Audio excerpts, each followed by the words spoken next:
빨간맛 2부가 낳은 스타죠. 관록의 힘을 보여주고 계신 다냐 선생님. 오늘은 스튜디오로 직접 모셨습니다. 안녕하세요. 네, 안녕하십니까. 선생님은 5월을 25년째 맡고 계신다고 들었습니다. 그래서 잘 알고 계실 것 같아요. 네. 5월은 팔고 떠나야 할까요? 저는 반은 팔고 반은 가져갑니다, 항상. 그럼 현금 반, 현금 주식 50%. 반 이런 네네. 말씀이신가요? 그렇죠. 왜 그러냐면 5월 달에는 지금까지 쭉 보면은 국내 요인보다는 해외 요인으로 해서 변동성이 굉장히 커지는 경향을 많이 볼 수 있습니다. 그리고 지금 지난 2000년부터 2019년 작년까지 5월 동안 20년 동안의 5월을 비교해 본다면 최근 상황과 굉장히 겹치는 것들이 그렇게 많아요.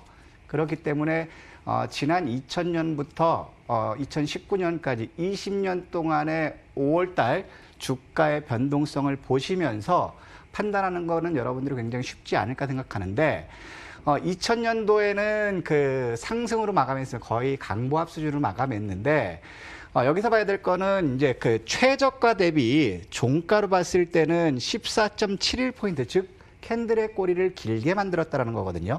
그러면 지수가 빠졌을 때 캔들의 꼬리를 길게 만든다는 거는 저가 매수가 유입된다는 거죠.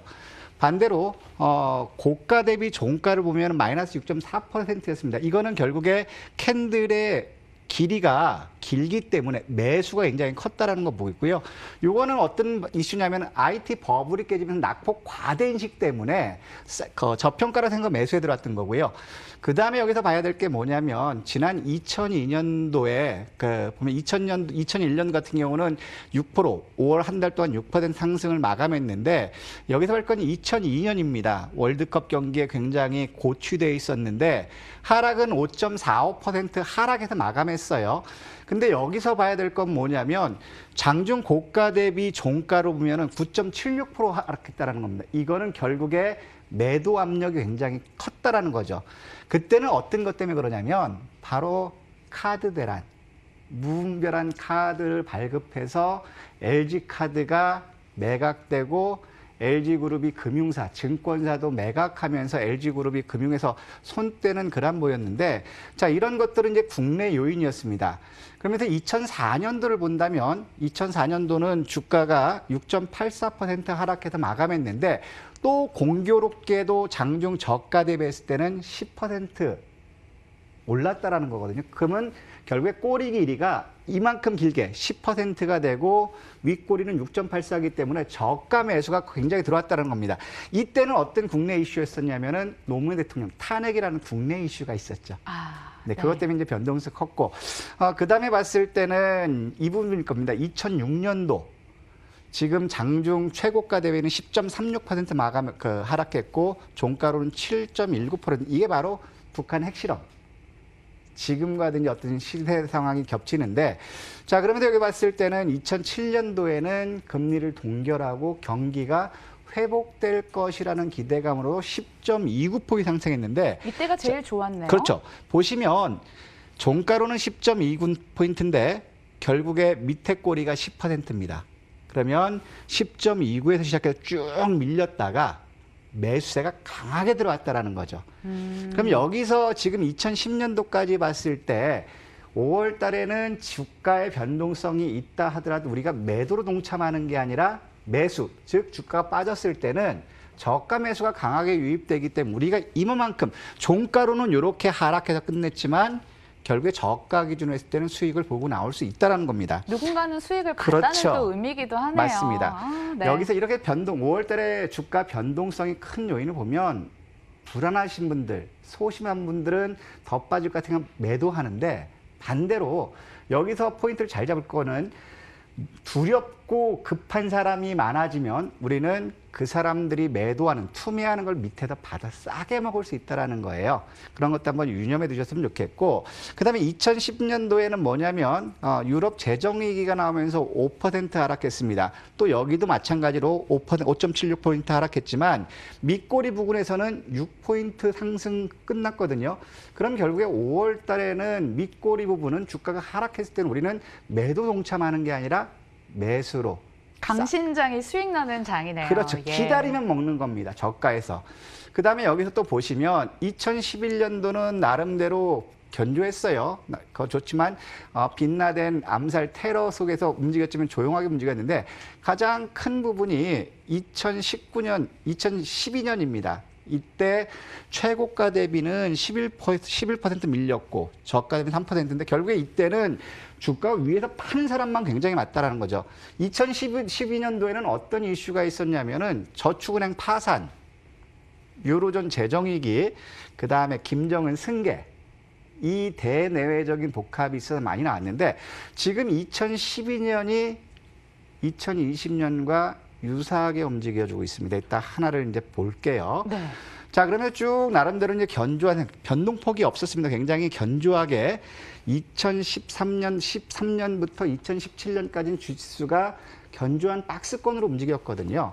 근데 여기서 이제 2017년도 박스권 상단을 돌파하는 게 6.44% 상승해서 마감했거든요. 이때는 뭐냐면 대통령 선거, 촛불 집회에 통해서 대통령 선거, 국내 이슈로 인해서 결국에 주가가 이렇게 상승했거든요.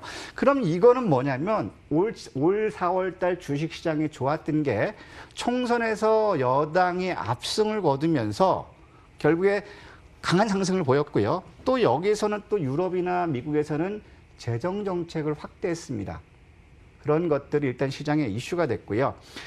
다른 거는 이제 지금 2019년도 보면은 결국에는 매도가 굉장히 안 컸죠.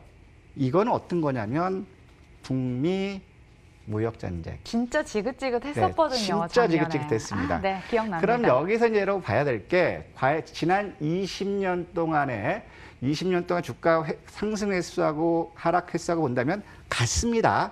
같고요. 그럼 여기서 우리가 봐야 될 건 뭐냐면 평균가는 같은데 상승했을 때는 4.276포인트 상승했는데 반대로 하락 조정했을 때는 조정폭이 조금 더 크네요. 4.6667%거든요. 네. 그러면 5월 달에는 하락 조정 압력이 좀 더 크다라는 겁니다. 그다음에 지금 현재 보면 최고가 대비 밀렸던 거 보면은 8.297%가 하락했는데 반대로 최저가 대비는 10.327% 상승했거든요. 그러면 결국에 5월 달에는 국내외 변수에 의해서 주수의 어떤 하방 압력은 있지만 여기서 밀렸을 때 우리는 같이 매도에 동참하는 게 아니라 결국에는 용감하게 버텨야 한다라는 거죠. 네. 자, 이런 것들을 이제 보면은 우리가 이제 어떤 것들을 이제 봐야 되냐면 지금 시장에서 왜 5월 달에 현금을 50%를 확보하느냐라는 것들을 보려면 지금 주식시장 주변에 증시 다금을 한번 살펴보자라는 거예요. 고객 예탁금 같은 경우는 지속적으로 이제 상승했다가 유출되는 지금 양상을 보였거든요. 이게 오늘 새벽 4시 반까지 기다렸다는데 안 됐어요. 근데 오늘 이제 9시 보니까 6천억 매수가 들어오면서 예탁금 이게 상향 커브가 됐는데 결국에 고객 예탁금은 43조 원이 지지받는다면 시장은 크게 염려할 필요는 없는데 대신에 43조 원을 이탈한다면 조정폭이 클 수 있고요. 가장 지금 시장에서 조정력을 의심하게 하는 부분이 바로 신용융자 부분이 급증하고 있다는 거예요.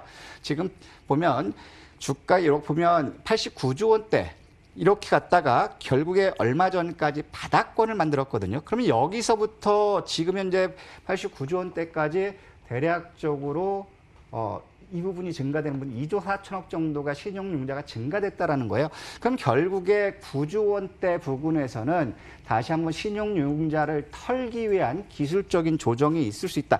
신용융자가 증가되는 것은 단기적으로 지수에 조정을 염두에 둘 수 있다는 것이고요.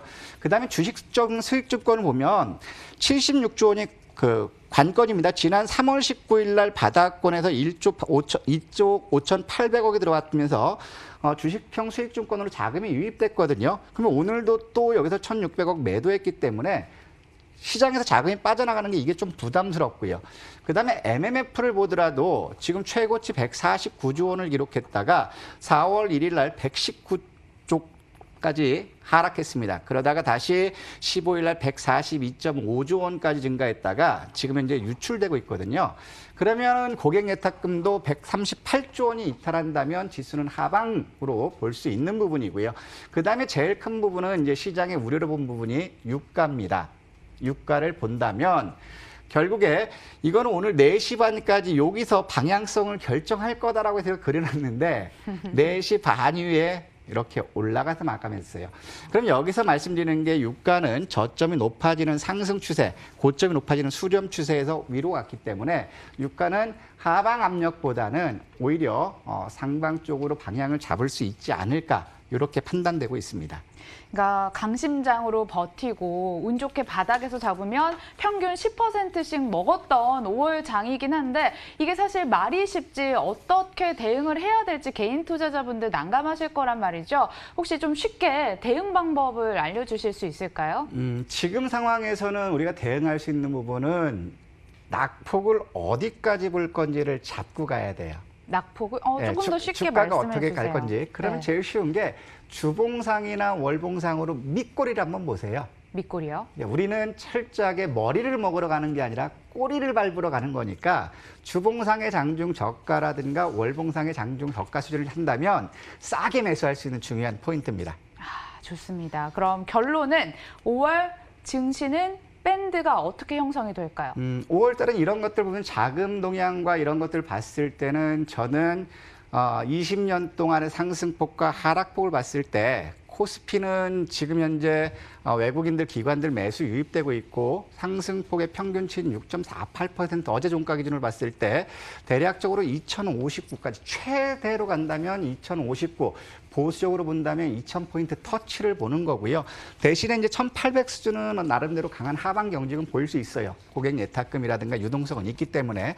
코스닥은 마찬가지입니다. 582포인트를 바닥으로 해서 상승폭을 봤을 때 587포인트까지는 상승할 여건은 있거든요. 하지만 여기서 봤을 때 코스피라든가 코스닥 상승폭 상단에 왔기 때문에 여기서는 추격 매수로 우리가 대응하는 것이 아니라 이익을 실현해서 현금을 확보하는 쪽으로, 그다음에 본전이라도 현금 비중이 없으면 현금을 눌려나가는 쪽으로 봐야 되겠고, 미국 시장 보더라도 우리와 유사하게 움직이고 있으면 다우지수 역시도 22,679포인트대에서는 27,000원이 살짝 깨지더라도 여기서는 바닥권이 나올 수 있고, 또 25,494, 25,500포인트까지는 상승할 여건은 지금 있는 부분이거든요. 나스닥 같은 것도 보더라도 8,146포인트대에서 하단을 지지할 가능성은 있습니다. 그래서 이제 이거 안 되면 9,100포인트 부분, 즉 9,093포인트까지 상승할 수 있거든요. 그럼 지금 같은 상황에서 지수는 제한적으로 움직일 수 있지만 반대로 시장은 종목장, 국내 시장도 역시 싸 보인 오늘 조선해양주들이 움직였던 부분들은 상대적으로 못 갔기 때문에 매개가 올렸거든요. 순환매와 종목장이 나올 수 있다는 겁니다. 즉, 이 지난 20년 동안에 이걸 비교해 봤을 때 뭐냐면 하락폭이 상승폭보다 컸지만 장중 낙폭이 커졌을 때는 결국에 저점 매수가 들어오면서 반발력이 크게 나왔다라는 거죠. 그래서 이런 것들은 우리가 매도 쪽으로 보는 게 아니고 매수 쪽으로 접근해야 되겠고, 가장 큰 부분이 아까 말씀드렸던 2012년도, 그렇죠? 그 사태하고 2017년도 말씀드렸는데 지금 하락 요인은 국내 요인이 아닙니다. 해외 있다. 해외 요인이고, 국내 요인으로 하나 본다면 2002년도에 2007년도에 저축은행 파산이 있었습니다. 그러면 이것과 지금 시장에서 불안감이 나오는 부분이 이금융권, 저축은행이라든가 증권사라든가 이런 쪽에서 그 PF를 굉장히 많이 일으켰는데 자산 가치가 떨어지면서 부실화될 요인들이 결국에 2007년도의 저축은행 사태와 같은 우려감을 낳을 수 있다는 것. 국내 요인은 하나고, 결국에 코로나 이후에 북한과 유럽의 경제, 신흥국들의 어떤 재정 위기, 이런 부분이 또다시 반복될 수 있기 때문에 5월 시점에서는 반반으로 가는 게 좋지 않을까 이렇게 생각됩니다. 네, 5월 시장 주목할 포인트와 전망까지 들어봤습니다. 근데 5월 하면 또 생각이 나는 게 가정의 달이기도 하거든요. 현금 많이 필요합니다. 따라서 우리 다냐 선생님께 종목을 좀 요구를 해보도록 할게요. 오늘의 하이라이트 되겠습니다. 어떤 쪽을 유망하게 보세요? 시장에 관심이 제일 집중된 게 어떤 걸까요? 코로나19 관련 종목? 그렇죠. 코로나입니다. 그러면 지금까지는 자, 코로나 때문에 주가가 어떤 경기 위축이나 이런 것 때문에 위축됐는데 자, 코로나 이후에 대해서는 굉장히 수혜를 받을 업종들이 나온다라는 거예요. 여러분들이 가장 잘 아시는 언택트, 그러면 지금 뭐 재택근무, 원격 진료 요거만 봤는데 결국에 저는 거꾸로 보면은 보안 쪽도 굉장히 앞으로 업황이 좋을 수 있고요. 언택트의 기본은 통신 부품 쪽입니다. 지금 많이 올라가서 지금은 부담스럽지만 좀 더 빠진다면은 통신 부품주들은 올해 실적이 굉장히 긍정적으로 나올 수 있을 것이기 때문에 이걸 봐야 되겠고요. 자, 두 번째 섹터로 본다면 온라인 섹터입니다. 여러분들도 많이 이제 아실 거예요. 온라인으로 본다면 교육, 이건 뭐 다 알았고요. 그렇죠? 간편식 요새 부각되고 있고 다날 요새 부각되고 있고 배송 부각되고 있고 포장지 부각되고 있고 미디어 콘텐츠 부각되는데 여기서 덜 부각된 부분이 이제 쇼핑몰입니다. 자, 별표 치도록 하겠습니다. 네, 쇼핑몰. 네, 쇼핑몰 네. 쪽에서 지금 이제 공교롭게도 8개월 30% 만족하면은 장기 투자 갑니다 해서 롯데지주를 말씀드렸는데 8개월이 아니라 4일 만에 이제 60%가 나왔거든요. 이거는 저도 기대치 않았던 거예요. 근데 결국에 보면은 지금 여기서 본다면 이런 것들은 굉장히 싸다라는 거예요. 인터파크라든가 롯데마트라든가 CJ ENM이라든가 예스24, 카페24가 최근 많이 갔죠. 최근 많이 갔는데 얘가 상대적으로 적은 게 코리아센터라는 겁니다. 이거 그다음에 우리가 모르는 태광은 NS쇼핑의 주주거든요. 이거는 단조 회사인데 줄 알았는데 쇼핑몰 관련 이런 것들은 하네요. 지금 저평가되어 있는 부분이기 때문에 3개월에 30% 만족하신다면 저평가된 주식들 이런 것들은 담아 놓으실 만하다라는 것이고 또 여기서 봐야 될 게 뭐냐면 저는 미디어 콘텐츠들은 지금 많이 움직였거든요. 네, 초록뱀도 네, 어제 대부분 움직이고. 움직였죠.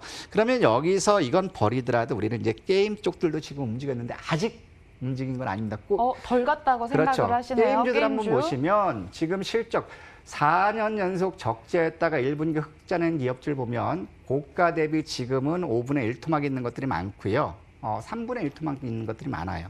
지금 W게임 같은 경우도 저평가 맥락됐다가 최근 반등이 나오거든요. 그러면 상대적으로 했던 부분이 게임 업종군들에서 저평가. 미투온 같은 경우는 잘 상장 이슈가 있고요. 실적 굉장히 좋거든요. 근데 고점 대비 이제 반 정도예요. 이런 것도 괜찮고. 그다음에 전자결제 같은 것들은 여러분들 요거는 항시 관심을 가지셨으면 좋겠습니다. 온라인 많이 쪽에서는. 가지 않았나요? 많이 갔는데 네. 실적이 좋으면 더 가죠. 그래서 이쪽을 한번 봤으면 좋겠고요. 그 다음에 보는 건 뭐냐면 많은 사람들이 지금 뉴딜에 대해서 움직이고 있는데 저는 건설업종보다는 인테리어 섹터를 한번 보면 좋겠어요. 오, 네. 최근 들어서 그 리바트라든가 한샘이라든가 이런 쪽 갔는데 KCC도. 네, 굉장히 못 간 부분이 뭐냐면 KCC가 상대적으로 못 갔거든요. 이런 것들 한번 관심 있게 보시고 그다음에 앞으로 커질 게 클라우딩 컴퓨팅 같은 경우 이거는 좀 버리더라도 스마트 팩토리하고 자율주행 섹터는 여러분들 관심 있게 보셔야 됩니다. 5월에는 자율주행 레벨 3가 판매가 되기 때문에 자율주행 섹터와 스마트 팩토리, 언택 관련주로 엮이죠. 이런 것들 한번 관심 있게 보셨으면 좋겠습니다. 종목이 너무 많습니다. 힌트를 주고 계시는데 좀 좁혀서 지금부터 말씀해 주시면 네. 될 것 같고요. 아무래도 우리 시청자분들 눈으로 직접 확인을 하셔야 다냐 선생님이 이렇게 수익을 냈구나 또 확인을 할 수 있을 것 같아서 실전 매매 사례 한번 잠깐 네. 보고 갈까요? 저희가 이제 계속해서 공개방에서 했던 부분, 이것도 안 했다. 이거는 그럴까요? 네, 접어두도록 네. 하겠습니다. 자, 지금 저희가 이제 공개방 섹터로 왔던 부분이 원격 진료 3월 29일부터 이제 매매를 해서요. 인피니티 헬스케어라든가 비트컴퓨터 이런 쪽 같고 언택에서는 알서프트, ECS 같은 경우는 220%까지 수익 났었거든요. 이런 걸 읽어드려야죠. 수익률 50%, 네. 그다음에 뭐 수익률 30% 롯데리주 조기 같은 달성 경우는 종목들. 요거는 65%가 났는데 지금 한샘 같은 경우 저희가 좀 일찍 팔았어요. 일찍 팔았는데 그다음 이틀 더 갔고 DPC 같은 경우는 이제 지난주에 이 정도로만 맛보게 하고요. 네. 종목 공개하도록 한번 하겠습니다. 볼까요? 네. 지금 여기서 여러분들 주목하셔야 될 게 이제 그 포스트 코리아 요거 이 코로나19 다음에 볼게. 저는 통신주를 한번 집중해 보자라는 거예요. 지금 KT 같은 경우는 21,000원대부터 방송에서 여기 나와서 말씀드렸지만 아직도 싸다라는 거예요. 왜냐하면 이거는 자율주행과 원격 진료 다 수반되기 때문에 KT 같은 경우는 22,600원대 매수한다면 1차 목표가 27,000원까지 보실 수 있고요. 또 2차 욕심을 낸다면 연말까지 32,000원까지 한번 보실만 하지 않을까. 8개월 만기로 한번 봤으면 되겠고요. 두 번째로는 많이 모릅니다. KCC입니다. 이거는 뉴디라고도 연관되지만 주력인 인테리어 사업 쪽, 인테리어 테이프라든가 이런 부분들이 굉장히 좋아요. 그리고 이런 것들은 기업 분할 이후에 지금 주가가 25만 원까지 갔다가 밀린 부분이기 때문에 15만 6천 원 부근이라면 15만 6천 원이라는 거는 KCC 같은 매수할 만하고요. 자, 이런 것들이 지금 뉴딜을 통해서 건설 업황까지 호전시키고 인테리어 사업까지 나오기 때문에 KCC는 2020년, 2021년 예상 실적 굉장히 호전되어 있기 때문에 주가 상승 압력은 굉장히 크다라는 것이고 지금은 저평가됐다라는 겁니다. 이건 역시도 1년 만기 적금으로 든다면 15만 6천 원 전후에서 우리가 매수했을 때 1차 목표는 19만 5천 원, 2차 목표는 보수적으로 24만 원 수준까지 볼 수 있기 때문에 자, 이거는 한국형 뉴딜과 인테리어 사업, 신규 사업이죠. 이것까지 볼 수 있고 자, 요거는 여러분들이 굉장히 숨겨진 거예요. 언택트 관련 대장주가 인터파크 홀딩스라고요? 저는 초보라서 잘 이해가 안 가요. 인터파크가 대장주가 되고 싶다라는 거죠. 되고 싶다? 왜냐하면 예. 낙폭 과대입니다. 그리고 쇼핑몰 쪽에 있고요. 그다음에 기업 합병을 하기 때문에 올 실적은 작년보다 굉장히 좋아진다라는 겁니다. 그다음에 지금 인터파크 홀딩스를 본다면 현재 주가 대비 자산 가치 본다면 0.3 수준이에요. 0.3이라는 건 지금 본질 가치가 10,000원이면 결국에 3,000원, 3,000원이라는 거거든요. 그러면 이런 것들은 지금 저평가 맥락이기 때문에 한 1,730원 이하에서 매수한다면 1차 목표가는 2,500원. 요거는 저는 한 3개월 안에 보고 있어요. 대신에 2차 목표가 4,100원대를 한번 노려볼 수 있거든요. 5,000원까지 볼 수 있지만 이건 1년 만기 적금으로 논다면 인터파크는 지금까지 저평가, 실적 대비 저평가된 그러한 기업이기 때문에 1,730원 수준 밑에서만 매수한다면 시중금리의 10배 이상 기대 수익을 안전하게 챙겨 나올 수 있기 때문에 이런 것들은 1,730원 밑에서 모으면 결국에 계좌 수익이 굉장히 커지는 것을 경험할 수 있기 때문에 아무도 쳐다보지 않는 주식이기 때문에 지금 싸거든요. 네. 많은 사람들이 관심이 있을 때는 주가가 올라가기 때문에 아무도 쳐다보지 않을 때 저가로 매수하자. 단야 선생님, 근데 저 질문 있는데 네. 다른 분들은 가격 라인까지는 말씀을 해주시는데 1년 적금 만기 이런 건 저는 또 처음 봅니다. 네. 이거 적금식으로 가져가자는 말씀이신가요? 네. 투자 기간인가요? 투자 기간입니다. 아. 이건 왜 그러냐면 1년 만기로 가는 거는 반기와 3분기까지 실적 결산 공고를 했을 때 실적이 숫자로 나왔을 때는 기관들이 들어옵니다. 그래서 제일 중요한 게 반기 결산이 8월 15일, 8월 30일까지 나오거든요. 그럼 3분기 결산까지 어느 정도 나온다면 결국에 12월 결산까지는 실적 호전을 기대되기 때문에 1년 만기 적금은 연말 결산까지 염두에 두고 매수하는 거기 때문에 큰 부담은 없다. 이 말씀을 드리고 싶습니다. 네, 지금 제가 유튜브 채팅창을 보고 있는데 파일 좀 부탁드린다는 글들이 쇄도하고 있습니다. 혹시 이거 노란톡에서 공개 가능할까요? 네, 어렵게 승낙을 받았습니다. 네. 노란톡에서 공개 부탁드리겠습니다. 네, 감사합니다. NTNW 단야 선생님과 같이 종목 이야기, 5월 시장 이야기 나눠봤고요. 저희 다음 주 수요일에 다시 뵙도록 하겠습니다. 고맙습니다. 감사합니다.